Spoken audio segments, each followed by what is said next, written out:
반갑습니다. 오늘 여러분에게 반갑습니다라는 인사말을 드리기가 참으로 안타까운 마음입니다. 그동안 코로나19가 잠시 주춤한 이 시기에 함께 교당에 모여서 법회를 보아왔는데 전국적으로 갑자기 500명이 넘는 확진자가 발생하고 우리가 살아가고 있는 이곳 군산과 익산 지역에도 폭발적으로 확진자가 발생하는 바람에 오늘 교당에서 함께하지 못하고 이처럼 동영상으로 뵙게 되었습니다. 정말 이제 안전지대란 없는 것 같습니다. 코로나19가 우리 모두의 삶을 멈추어버리기 전에 우리가 먼저 멈춰야 될 시기에 다다른 것 같습니다. 코로나19가 전 세계를 뒤덮은 지 1년 가까운 시간이 흘렀습니다. 정말 많은 것들이 바뀌었습니다. 평범했던 일상은 돌아오지 못하고 있고 한 번도 경험해보지 못한 그런 세상을 살아가고 있습니다. 겨울이면 감기 걸린 사람이나 썼던 마스크를 이제 세계 인류 모두가 쓰고 다녀야 되는 시대를 우리는 살아가고 있습니다. 거기에 이제 마스크를 쓰지 않으면 벌금까지 내야 하는 그런 세상 말입니다. 우리를 이렇게 힘들게 하는 코로나19라는 녀석을 보면 남녀노소에 구별이 없습니다. 직업에도 상관없습니다. 특정 종교라고 해서 예외가 없습니다. 많이 모이면 반드시 찾아오는 녀석이 바로 이 코로나19입니다. 나부터 우리 모두가 코로나19를 대처하는 이 시기에 보다 개인 방역수칙을 준수하고 또 가급적 불필요한 외출을 삼가하면서 하루빨리 코로나19 우리 곁에서 떠나갈 수 있도록 함께 노력해 가야 할 것 같습니다. 이러한 시기를 살아가는 지금 저는 오늘 포스트 코로나 시대의 삶의 방식이라는 주제로 함께 생각해 보고자 합니다. 이제 코로나19는 우리 곁을 떠나갈 대상이 아니라 우리가 함께 살아가야 돼. 그래서 포스트 코로나라고 부릅니다. 이제 과거와 달리 어떤 삶의 방식을 택해야 하는가? 오늘 저는 그 삶의 방식에 있어서 무소유의 삶에 방점을 두고 함께 생각해 보고자 합니다. 과학자들은 박쥐를 비롯한 동물들이 인간에게 접근해서 바이러스를 전파한다고 말합니다. 과학자들의 말이니까 맞겠죠. 그러나 그 동물들이 왜 우리 곁으로 왔을까요?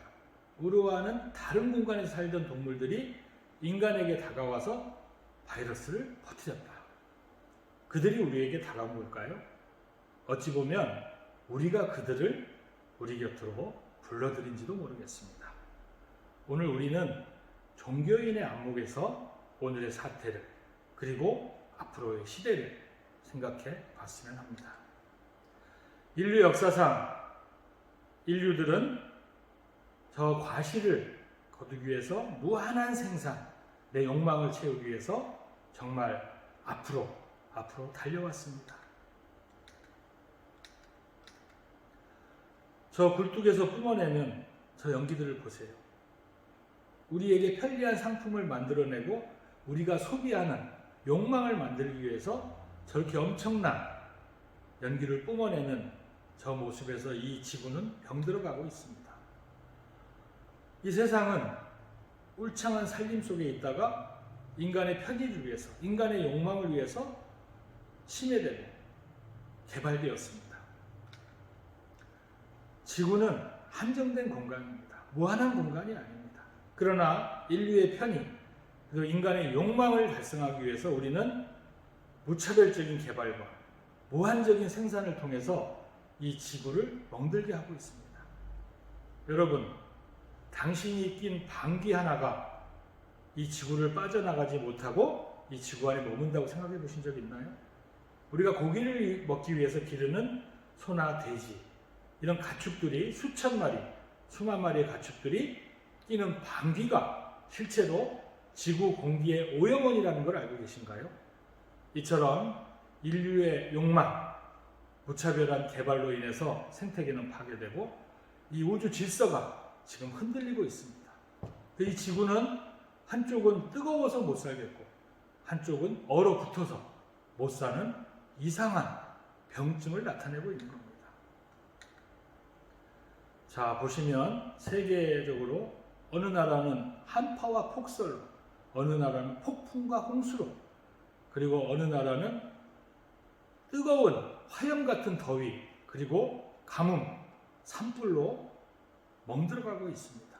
이 모든 것이 무엇 때문인가? 바로 기후 변화 때문입니다. 많이 보셨겠지만 북극의 빙하가 저렇게 녹아내리고 있습니다. 저 얼음 나라에서 살던 우리 북극곰 둥둥 떠다니는 빙하에서 어쩔 줄 모르고 있죠. 또한 그 얼음 나라에 살던 모든 생명체들이 이처럼 생명 유지할 공간을 잃어가고 있는 겁니다. 하얀 뱃살을 드러내던 그 아름다운 펭귄, 얼음이 녹아버린 진흙덩이에서 저처럼 초라한 모습을 보이고 있습니다. 저 북극곰을 보세요. 먹을 것이 없어져 버려서 뼈가 드러날 정도로 앙상해진 모습입니다. 이 모든 것이 우리의 무분별한 개발과 환경 피해, 기후 변화가 원인인 겁니다. 그래서 지구는 우리에게 신호를 보내고 있습니다. SOS를 치고 있어요. 지구를 구해달라. 우리는 어떻게 해야 될 것인가? 과학자들은 물론 동물들이 우리에게 나쁜 바이러스를 퍼뜨렸다고 합니다. 그러나 이 지구는 인류만 살아가는 공간이 아닙니다. 이 지구에 생존하는 모든 생명체들이 함께 공존하는 그런 세상입니다. 그러나 인류 중심적으로, 인간 중심적으로 우리의 욕망을 채우기 위해서 이 지구라는 공간을 얼마나 우리가 피폐하게 만들어 왔는가를 생각해 봐야 할 때입니다. 우리의 욕망을 위해서 자연을 파괴하며 그 자연에 살던 생명체들은 병들어가게 되고 그들은 우리 곁에 와서 그 병, 바이러스를 퍼뜨립니다. 결국은 내 욕망을 채우기 위해 벌인 일들이 나에게 병으로, 바이러스로, 결국은 죽음으로 내모게 되는 자승자박의 모습이 된다는 겁니다. 두 사진을 한번 보실까요? 무한대의 생산 활동이 이루어지던 코로나 이전에 뽀얗게 갇혀버린 도시의 모습과 코로나19로 인해서 생산 활동이 멈춰버린 코로나 이후의 도시의 모습이 완전히 다릅니다. 어쩌면 또 코로나19가 우리에게 갖다준 하나의 또 다른 모습의 은혜라고도 할 수 있겠지만 그동안 우리가 어떤 삶을 살아왔는가를 돌아보게 합니다. 이 모든 것이 인류의 욕심, 인간의 끊임없는 욕망 때문입니다. 배가 터질 만큼 먹어도 더 먹고 싶어하는 욕심, 죽을 때까지 쓰고도 남을 재물을 얻어놓고도 더 많은 것을 가지려는 이 욕망이 우리를 망치게 합니다. 더욱이 부의 편중이라고 하는 한 사람이 수십 명, 수만 명보다 더 많은 것을 갖게 되는, 그래서 평범한 이 세상을 가진 자와 가진지 못한 자로 양분하게 되고 결국은 평범한 사람은 아무리 열심히 일해도 많이 가진 자를 따라갈 수 없는, 그래서 인류 문명 사회는 지금 폭발 직전에 위기에 와 있다. 과거 패스트로 수많은 인류가 생명을 잃었습니다. 패스트로 인한 급격한 인구 감소는 교회에 대한 불신과 봉건제의 몰락을 초래했고 그 결과 인간 중심의 르네상스 시대가 열렸습니다. 지금 우리는 코로나19의 가운데 살아가고 있습니다. 코로나19 전, 비포 코로나와 코로나 이후, 애프터 코로나의 중간에서 새로운 시대를 맞이하고 있는 겁니다. 패스트가 새로운 문명사회를 열었듯이 코로나19는 우리에게 또 새로운 시대를 열어줄 것입니다. 새로운 시대는 어떤 시대냐? 여러 가지 모습이 있겠지만 개인의 욕망 중심의 시대였다면 이제는 모든 것을 공유하는 공유사회로 전환돼 갈 것입니다. 비포 코로나, 코로나 이전과 애프터 코로나, 코로나 이후를 상징하는 키워드는 뭘까요? 저는 이렇게 생각합니다. 비포 코로나를 상징하는 단어는 소유였다면 애프터 코로나를 상징하는 키워드는 바로 무소유입니다. 그동안 해왔던 우리 소유의 행위에서 없을 문자를 하나 붙여서 소유에서 벗어나는 겁니다.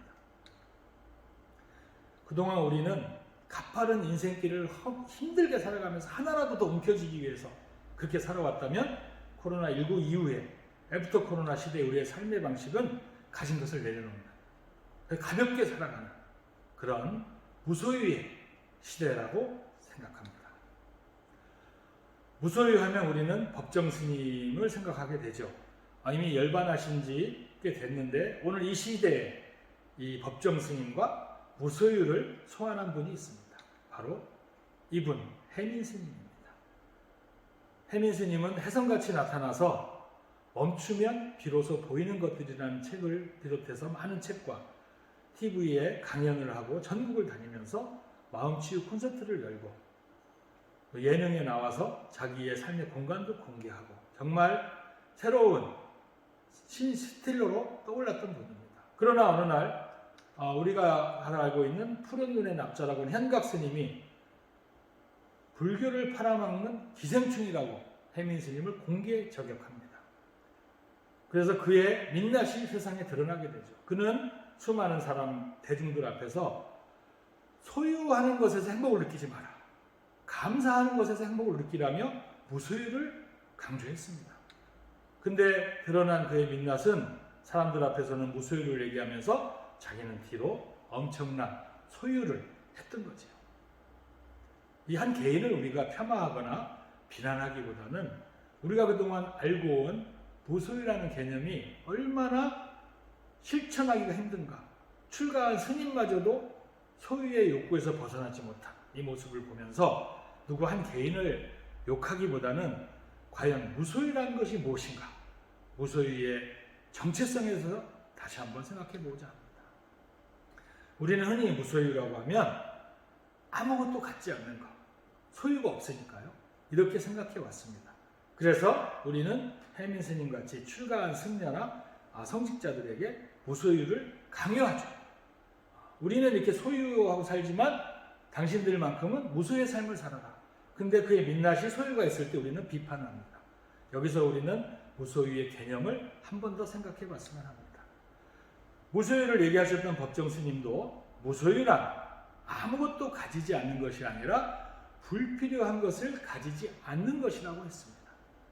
법정 스님도 옷을 입어야 되고 밥을 먹어야 해요. 소유한 거 아니겠습니까? 그래서 우리는 무소유라는 건 아무것도 갖지 않는 것으로 생각하기 때문에 나는 못하지만 그들은 해야 된다라고 하는 도구마에 빠지게 됩니다. 사람이 인생을 살다 보면 태어나 죽을 때까지 먹어야 되고 입어야 되고 살아야 될 집도 있어야 됩니다. 아무것도 소유하지 않고는 세상을 살아갈 수가 없죠. 만약 소유하지 않는다면 이렇게 벌거벗고 먹지도 않고 살아가야 된다는 말이 됩니다. 그래서 무소유, 소유를 하지 말아라. 그럼 무엇을 소유하지 말라는 뜻인가를 생각해 봐야 됩니다. 무엇을 소유하지 않는 것인가? 우리는 흔히 무소유의 대상을 우리말로 하면 재생명리, 재물, 권력, 명예, 혹은 이득, 이런 것을 소유하지 말라고 생각해 왔습니다. 그러나 저는 오늘 이런 뜻의 무소유는 아니다. 이런 뜻의 무소유라면 세상을 살아갈 수가 없습니다. 그래서 저는 무소유가 아니라 무집착이다라고 말합니다. 소유하지 않는 것이 아니라 소유한 것에 대한 집착을 없애자는 거죠. 기독교에 이런 말씀이 있습니다. 부자가 천국에 들어가는 것은 낙타가 바늘구멍을 통과하는 것보다 어렵다. 왜 그럴까요? 부자들이 다 나빠서요? 부자들이 다 죄인인가요? 착한 부자, 훌륭한 부자도 많습니다. 이 말씀은 누가 그를 천국에 못 가게 하는 것이 아니라 일생 동안 자기가 쌓아온 재물, 권력, 명예 이런 것들에 대한 착심을 내려놓지 못하기 때문에, 소유에 대한 착심을 내려놓지 못하기 때문에 그런 뜻입니다. 우리는 내가 갖고 있는 재물, 권력, 명예 이런 것들이 생기면 꽉 움켜쥐려고 합니다. 내 것이라고 말이죠.